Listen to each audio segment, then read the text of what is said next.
All right, we're at it again, Brian. Where are we? We're here in Silver Lake at the, what is it? The House on Six Legs by Frank Escher and Ravi GuneWardena, built in 2010. And wow, this is exciting. We're really thrilled to finally be able to showcase some contemporary architecture. Sometimes people think we're the mid-century modern guys. Yeah, but we love mid-century modern. And there just happens to be a lot of it in Los Angeles, but we also love contemporary architecture. I think we just love architecture in general. We were a little worried about this because a lot of post-war architecture is just like a drywall box. There isn't a lot of interest inside. And when we walked in the door here and came up that stair and looked around, it's like, wow, this is a really visually compelling space that is much more interesting than just a drywall box. Mm-hmm. It's one of those homes where you have to experience it in person, because there's a lot of three-dimensionality to it. Yeah. And then the way that the light is hitting the different parts of the walls, it creates more of that depth. Yep. So we're kind of perched on the hillside. It's an upslope site. And the way the architecture has been lifted up almost a story and a half, we're like on the second and a half or third story up here. So we have a view of the Silver Lake Reservoir, Silver Lake Hills, and just kind of treetop view, which is really nice sighting on the part of the architects. Mm-hmm. The house is actually cantilevered out. So below it, which is all exterior, you could see the rain kind of coming through some of those drain pipes. And some of them are very, very calculated. They're dripping down into one of these drums that are down there that you guys will see. So it's interesting. This is, pardon me, about a 3,000 square foot house, 2,911 square feet, with 4 bedrooms and 3 bathrooms. And the plan is kind of bifurcated down the middle. And so the public spaces are on this side, with the kitchen looking into the dining area and the living room. And then 3 secondary bedrooms, and around the bend is the primary suite, which I think is really clever, because the house is actually, bigger than it appears from here, because the primary suite wraps around the corner. Yeah, and what's nice about this is that the circulation is sort of celebrated, because it's literally, I think, in the middle of the home. And so the vertical circulation coming up, and then what they've done is they've allowed for half of the house to have these remarkable views. And then on the back end, they've got these nice intimate views to the exterior where you could see landscape, and it makes it more serene. I really love the monochrome aspect of the color. Sometimes we see these houses, especially some of the mid-century modern stuff, where they just come in and blow everything white and it looks terrible. Where this is, I'm guessing, maybe Sherwin-Williams pure white. It's a very, very white with no yellow or blue.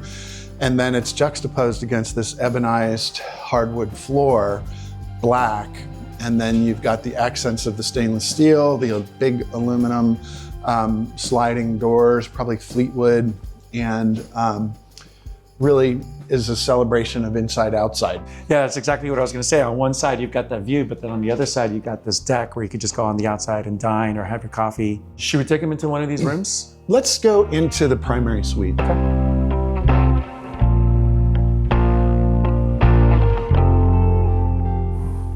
So talk to us a little bit about this door and how that separates space. And to me, it's a little bit of magic that you come around the corner and you hit this wall, and is it a dead end? I mean, it's a connection to the balcony perhaps, and then you slide it open and there's this whole new wing back here, the primary suite, with a corner condition, both blackout and sheer draperies, really comfortable king-size bed, and connection to the bathroom area with a closet that is held down maybe 2.5 feet. So the eye just goes up and over. And then you see this sort of James Turrell kind of light experience with the skylight bringing light into the space. Yeah, and then what's nice is that the pocket door, or the door itself, kind of acts like the Gregorian, where it would divide spaces and you would use it to now, all of a sudden, this is a different space than it is here. You could keep the door open, and as you were sleeping, have this remarkable view of this exterior here. Yeah, this would be a nice place to wake up in the morning looking out on that view.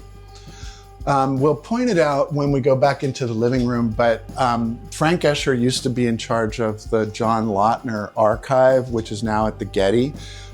He's on the board of the Lautner Foundation, and I think there's some influences. Like I'm looking in this corner, which you can't really see because the sheer curtain is hiding it. And in that corner, there's our favorite phrase, the butt glazed corner condition, where two panes of, it's a single pane of glass, two panes come together and are just sealed with this tight kind of knife edge. That's a Lautner detail. The way that the house is designed actually was a lot of it was dictated by the setbacks too. And so they've done that so elegantly here, where they've allowed enough space for the house to feel sufficient, but then it's pulled back off of the street slightly, so you don't actually see it because you're coming around that landscaping, and all of a sudden it appears and then it becomes this remarkable, structure that you see. It's interesting too, in that I'm having difficulty determining where the structure is, because it's almost a glass box with the lid just floating on what? On a window wall? I mean, clearly there's structure in here. There are probably some structural posts in the fenestration, but it has this kind of lofty, light feel because it's kind of a ribbon window system all the way around. I'm so happy you said that, because oftentimes in these mid-century homes that we tour, a lot of what dictates where spaces are is by the structure, right? So the structure defines where the dining room is going to be and where the kitchen is. But here, there is no structure really. And so the spaces are divided by the floor plan, really. Yep, that's true. With a lot of cantilevers with structure on the interior walls and a few posts on the outside, but it's not a rigid rhythm of, a structural module that I can read. Yeah, exactly. There are a lot of really trick details in here that, they look super simple, but they're difficult to execute. And then you got a big sliding door to bring ventilation in while you're bathing, but you've got privacy both with the sheer curtains and the metal lath, and then the bamboo. That looks like timber bamboo. And then when you come around here into this bathroom, how nice is it that they put the tile all the way around? And so it's this nice enclosure that it's very serene, and it kind of recedes into the background and allows the house to be about something else. Yeah, and this rain shower head is different because it comes out of this soffit. I was just taking a look at it here. So through the skylight, you see the rain shower head there. That's a really nice detail. Yep.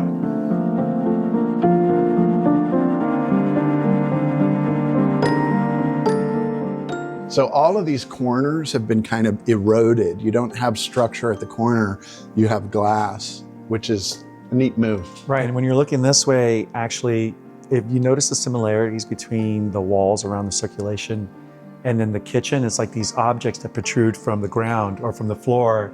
That when you were talking about the proportions, that struck out as me as like being super cool as well.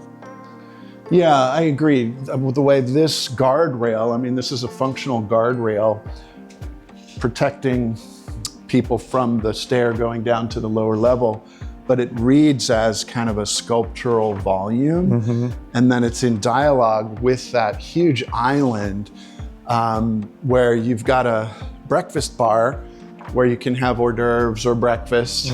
And the pantry is all hidden along this wall with a beautiful Sub-Zero refrigerator. And again, that eroded corner condition with the butt glazing and structure in here. But it feels like a treehouse because we're up in the trees, above the trees looking out at the view, and then we're anchored into the backside of the hill with mature landscape above, very private. So this house is for sale. It's being sold by our favorites, Brock and Lori. Yep. And the price is $2,595, and we can help represent you. 4-bed, 3-bath, 2,911 square feet. All right, thanks guys. High five.